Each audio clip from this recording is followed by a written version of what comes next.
Kung wala kang pera at gusto mo ng mabilis na kita, magpanggap ka na nanakawan ka ng cellphone.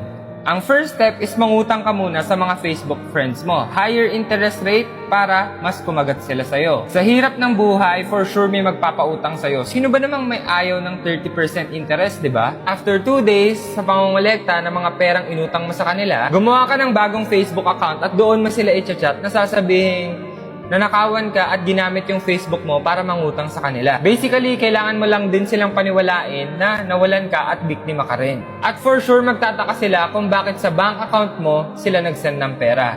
Ang magiging alibay mo, nanakaw yung phone mo at lahat ng mga password ng digital banks mo, nasa notes lang. So, ginamit nila yon para mas kapani-paniwala na ikaw talaga yun.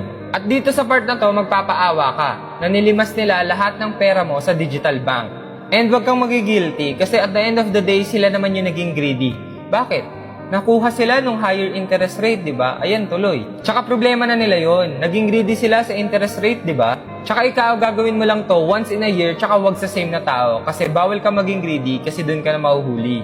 Also, wag mong gagastusin agad yung mga perang nakuha mo. Makiluksa ka rin sa kanila. Magpanggap kang biktima talaga. Kaya kung gusto mong magkapera, dapat wala kang konsensya.